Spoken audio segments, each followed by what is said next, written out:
하나님이 주시는 말씀, 디모데 전서 1장 6절에서 8절까지. 디모데 전서 1장 6절에서 8절까지. 우리 한 목소리로 하나님 앞에 디모데 전서 1장 6절에서 8절까지 한 목소리로 봉독하겠습니다. 사람들이 이에 벗어나 헛된 말에 빠져 율법의 선생이 되려 하나 자기가 말하는 것이나 자기가 확증하는 것도 깨닫지 못하는도다. 그러나 율법은 사람이 그것을 적법하게만 쓰면 선한 것임을 우리가 아노라. 아멘. 우리는 지난주부터 디모데전서를 시작했습니다. 지금 사도 바울은 어린 목회자인 디모데를 에베소에 이제 머물게 하고 에베소에서 목회하게 했다는 것을 우리는 이제 3절에서 살펴봤습니다. 근데 이제 에베소 교회는 너무너무 도시도 크고 막 세상의 학문이 발달하고 에베소 가보신 분들 있겠지만 큰 도서관도 있고, 그리고 이제 에베소 도시가 지금도 유적으로 남아있지만 얼마나 번화되고 크고 정말 교류가 정말 많았는지를 정말 에베소 가보신 분들은 그 유적만 봐도 알 수 있어요. 그리고 도서관에 있는 것 보더라도 얼마나 헬라 철학이라든지 그리스 학문이라든지 세상 학문이 발전한 것인지를 알 수 있죠. 그래서 이 에베소 교회에 두 가지의 예수님을 대적하는 것이 있죠. 그래서 4절에 보면 이렇게 신화와 끝없는 족보가 정말 이 에베소 교회 이 디모데가 감당하기 어려웠죠. 신화는 잘 알다시피 그리스 신화, 그리스 학문, 헬라 신화, 헬라 학문을 말하는 거고, 또 끝없는 족보는 그냥 유대인들이 나는 이 어느 족속이냐, 베냐민 지파냐, 요셉 지파냐, 에브라임 지파냐, 이 끝없는 나는 어느 지파. 그래서 사도 바울도 예전에는 나는 베냐민 지파 중에 베냐민이고 히브리인 중에 히브리인이고 이런 끝없는 족보. 그래서 지금 에베소에 머물러 있는 이 디모데를 무엇이 괴롭히고 있는지, 그래서 이 헬라 철학의 이 그리스의 신화와 이 유대인들의 어느 지파냐는 이 끝없는 족보의 이 논쟁에 지금 매몰되어 있다는 것을 말하고 있습니다. 그래서 오늘 6절에 보면 이런 이 헬라 철학의 이 신화와 이 유대인의 이 족보 싸움 때문에 6절에 뭐라고 나옵니까? 사람들이 이에서 벗어나 헛된 말에 빠져. 그러니까 복음에서 벗어나 있다는 겁니다. 그래서 오늘도 우리가 이게 짧은 구절인 것 같지만 제가 말하잖아요. 사도 바울은 이런 짧은 구절에 오히려 임팩트가 있는 영적인 교훈이 있다고. 그래서 나도 신앙생활하면서 뭐가 내가 복음에서 벗어나 있는지, 내가 뭐가 신앙의 본질에서 벗어나 있는지. 그래서 많은 분들을 보면 신앙의 본질에서 벗어나 있어요. 다툴 일도 없고, 같은 이 시험될 일도 없고, 근데 본인이 본질에서 벗어나, 본인이 복음에서 벗어나서 정말 본인이 헛된 말에 빠져서 영적 침체에 머물러 있는 걸 보면 참 안타까워요. 그래서 저도 늘 목회하면서 혹시 나도 본질에서 벗어나 있지는 않는지. 그래서 제가 목회를 하면서 되게 단순하게 목회를 해야 된다.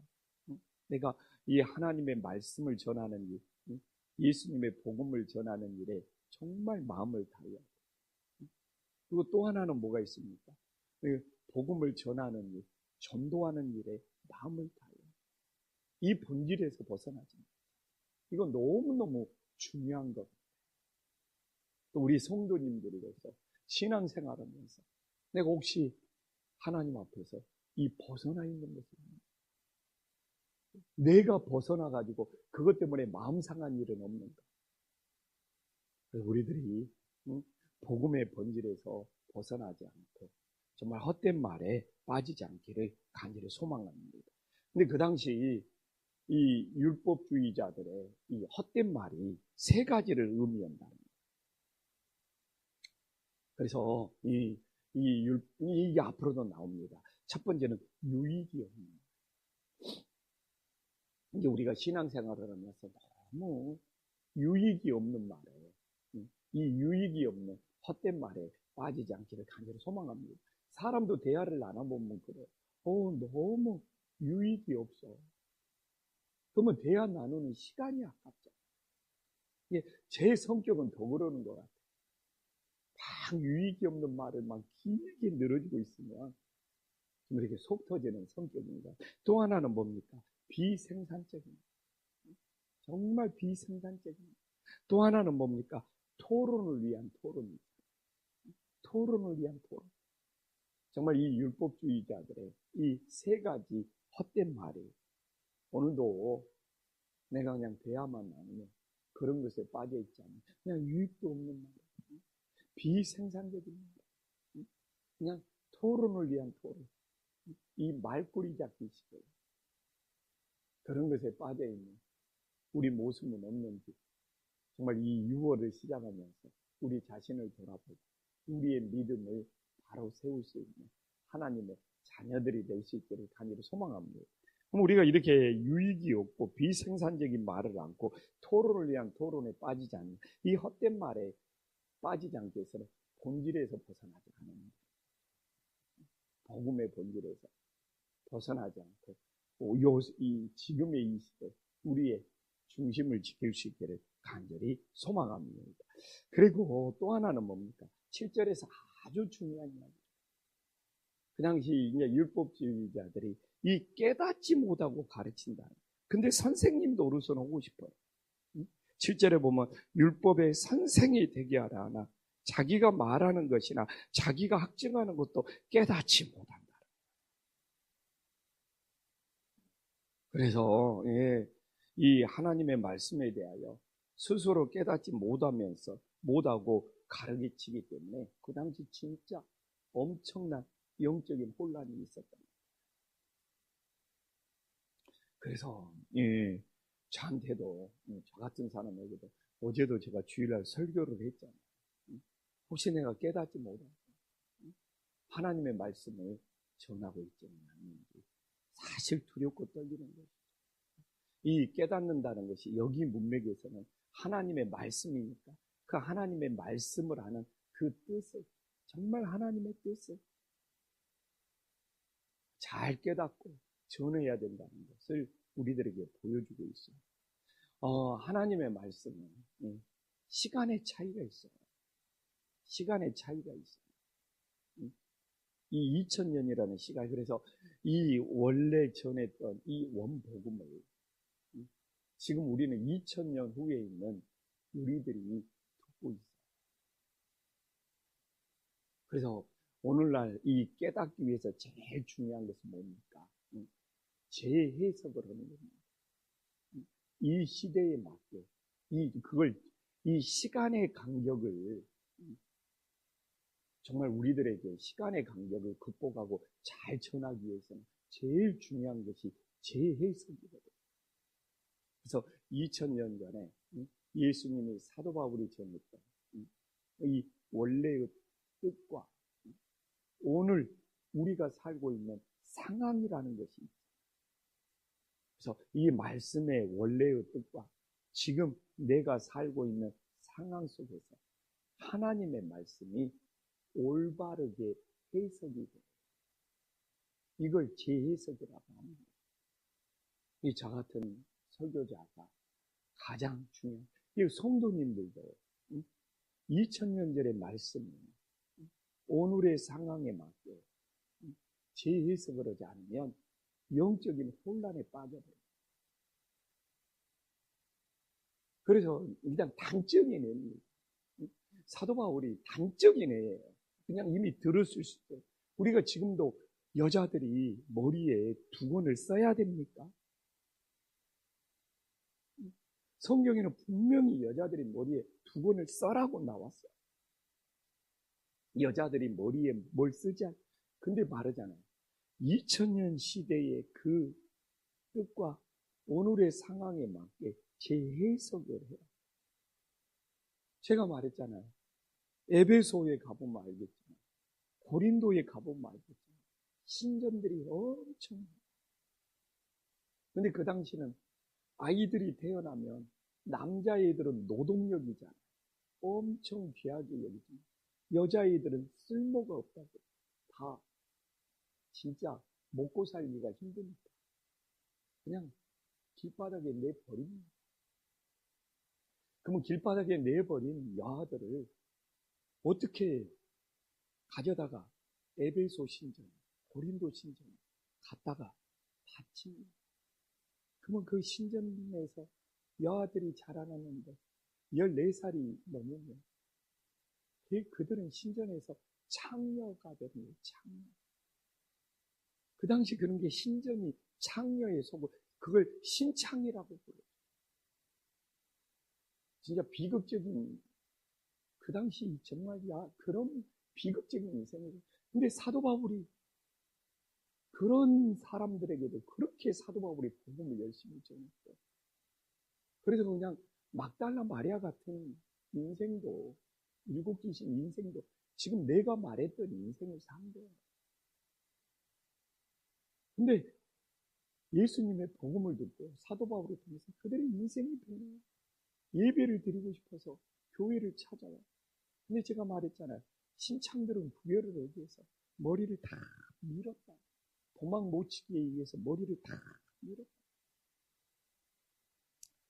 우리 교회가 지금 그렇게 머리를 밀는, 지금 그 이방 신전에서 신창로로 됐던 그 여자들이 찾아와서 예배 드리고 있으면 우리들이 차별을 안 하겠습니다. 그래서 사도 바울이 어떻게 하면 좋나 기로다가, 야, 여자들은 머리에 다 검정 2번을 써버리고, 정말 그래서 사도 바울이 고린도 교회에 머리에 우리가 다 여자들은 머리에 다 검정 2번을 써버려. 그건 진짜 최고의 사랑의 마음이에요. 차별이 아니에요. 그러나 지금은 그 뜻은 깨닫지 못하고 천주교에서 형식만 남아요. 그리고 수녀님들도 쓰고 다니고 있고, 평신도들도 뭐 하얀 이제는 좀 바꿔, 하얀 블라우스 같아야 된다며 그런 걸 쓰고 있는데 형식만 남아있어요. 형식만. 그 당시 왜 그래야만 했는지 하나님의 뜻을 깨닫고, 돼지고기도 똑같은 거예요. 왜 돼지고기를 먹지 말라고? 그냥 간단히 말해, 냉장고가 없어요. 식중독으로 다 죽습니다. 진짜 이건 최고의 법이었던 거예요. 생명을 살리는 그 의미를 알아요. 오징어를 먹지 말라고 그러고 돼지고기를 먹지 말라는 것은 이 지중해, 이 팔레스틴 지역에서 이게 식중독에 걸려갖고 당시에 역사책에도 나왔지만 수없는 사람들이 맛있게 넣는데 지금도 식중독. 근데 그건 생명을 살리려고 하는 거예요. 생명을 지키려고. 지금은 냉장고가 있잖아요. 그럼 지금도 똑같아요. 생명에 해가 되는 음식들이 뭐예요? 우리 생명을, 지나친 흡연이 이제는 우리의 생명에 해가 될 수 있는 거고, 지나친 알코올이 우리의 생명을 해치는 것이 될 수 있고, 어떻게 보면 지나친 자극적인 음식이 우리의 생명을 해치는 것이 될 수 있는 거예요. 이게 성경을 올바로 보는 하나님의 뜻이 되는 거예요. 성경이 기록될 당시에 하나님의 뜻이 무엇이었는지를 알고 지금 이 시대를 살아가는 우리에게 그 뜻이 정확히 전달되는 것이 깨달음이라는 거죠. 형식만 남으면 안 되는 거예요. 형식만. 그 뜻은 모른 채. 그 의미를 제가 정확히 오늘 우리 성도님들에게 전하는 겁니다. 깨닫지는 못하고 형식만 남아있는 것들이 교회에 너무너무 많아요. 가보십시오. 그냥 강대상 엄청 높여놓고 평신도들은 올라가지 못하기만, 그건 구약의 성전이잖아. 예수님이 십자가에 죽으면서 휘장이 찢어지고 그걸 다 무너뜨려서 직접 하나님 만나게 만들었잖아. 근데 그냥 이 강대상 높이 올려놓고, 그런 경험 없는 사람 없어요. 저도 시골에서 그랬어요. 거기는 그냥 목사님만 올라가는 거고, 거기는 목사님만 올라가서 기도하는 거고, 거기는 심지어는 지성소다. 오, 정말 오늘 여기 나온 말씀이죠. 응? 자기가 학증하는 것도 깨닫지 못해. 예수님이 십자가에 죽으시면서 구약의 성전을 다 허물었는데, 휘장이 찢어졌는데, 우리가 직접 예수님을 만나게 되면 깨닫지 못하고 강대상을, 구약의 지성소인 것처럼, 그냥 평신도가 거기 발로 밟으면 안 되는 것처럼 그런 형식만 오늘날에도 교회에 너무 많이 남아있다. 그래서 당시 에베소에서 율법으로 선생 노릇하려고 말하는 사람이 아니라 오늘날에도 하나님의 말씀을 올바로 깨달으려고 했을 때는 그런 형식들이, 의미는 사라져버리고 뜻은 사라져버리고 교회 형식이 지배하는 것이 너무 많다는 것이죠. 그래서 오늘 우리가 6월을 시작하지만 진짜 신앙의 형식에 매이지 않고 하나님의 뜻이 무엇인지, 하나님의 의미가 무엇인지 이 길을 갔을 때 교회가 예수님의 사랑이 살아나, 예수님의 은혜가 살아나 놀라운 역사가 있음을 믿으시기를 간절히 소망합니다. 이제 하나님 말씀 마무리할게요. 8절에 율법은 척법이에요.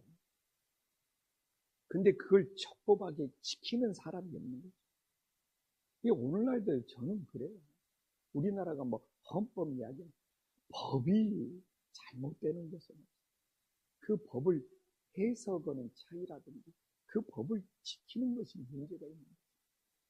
법을 10번, 20번 바꿔도 사람은 바뀌지 않습니다. 우리나라가 너무 법 타령도 있고 그러는데 제가 봤을 때는 법이 문제가 아니라 사람이 문제입니다. 자기가 문제인 줄은 모르고 이 법 갖고만 법 타령만 해요. 우리 사회는 힘듭니다. 율법, 적법해요. 근데 말하잖아요. 그 율법을 적법하게 지킬 사람이 한 사람도 없어요. 그게 이 적법한 율법을 통해서 뭐예요? 우리 모두는 주인인 줄을 깨닫는 거예요. 율법이 잘못된 것이 아니에요. 그래서 하나님은 율법을 없애지 않았어요. 율법을 바꾸지 않았어요. 이 적법한 율법을 통해서 죄를 깨닫고 이 죄의 문제를 해결하기 위해서 이 땅에 예수님을 보내주신 것을 우리들이 믿을 수 있기를 간절히 소망합니다. 그래서 율법을 적법하게만 쓰면 선한 것이 많다. 근데 적법하게 쓰는 사람들이 있어요. 인간은 이기적이기 때문에 내가 이기적이야. 나한테 유리하겠어. 이 법이라는 것을 적법하게 써야 됩니다. 인간이, 제가 말했잖아요. 인간의 원죄는 에고다. 에고. 이 에고, 자아, 아집. 이 에고가, 이 아집이, 이 원죄가, 애기들이 태어날 때부터 에고라는 것을, 자아라는 것을, 아집이라는 것을 가지고 있어요. 그래서 적법하게만 쓰면 선한 것이죠. 이 땅에 누구도 이 에고라는 것이 이기적으로 자기에게 유리한 자기 방식대로 변질시켜버리는 것이 문제라는 것이 저부터도. 그래서 우리가 6월도 신앙생활은 그래. 내 에고에 갇히지 않고 하나님의 말씀을 따르고자 했을 때 그게 최고의 선한 길이 될 수 있기를 간절히 소망합니다. 기도하겠습니다. 천지의 주제시여 지극히 높으신 하나님 아버지, 6월을 시작하면서 내가 정말 신앙의 본질, 믿음의 본질에서 벗어나 정말 헛된 말에 상처받고 힘들어하고 넘어지는 것은 없는지 돌아보게 하여 주시옵소서. 정말 이 시대에 하나님 앞에서, 이 복음 앞에서 벗어나지 않는 것이 가장 귀한 일이 될 수 있도록 인도하여 주시옵소서. 하나님 아버지, 오늘도 우리가 하나님의 말씀을 깨닫게 하여 주시옵소서. 하나님의 뜻은 사라지고 형식만 남는 것이 오늘날도 너무 많습니다. 우리가 신앙의 형식만 지키는 것에 빠지지 않게 하여 주시고 하나님의 뜻이 무엇인지를 올바로 깨닫게 하여 주시옵소서. 주님, 율법도 적법한 겁니다. 율법대로만 살아도 선한 것입니다. 그러나 우리가 태어날 때부터 가진 이 원죄의 에고가 아직 그 적법한 것을 끊임없이 무너뜨리고 있습니다. 정말 성령 하나님께서 우리를 붙들어 주시사 우리의 이 이기적인 에고를 십자가에 못 박고 오직 예수의 길을 따를 수 있는 믿음의 자녀들이 되어지게 하여 주시옵소서. 예수님의 이름으로 기도 올리옵나이다. 아멘.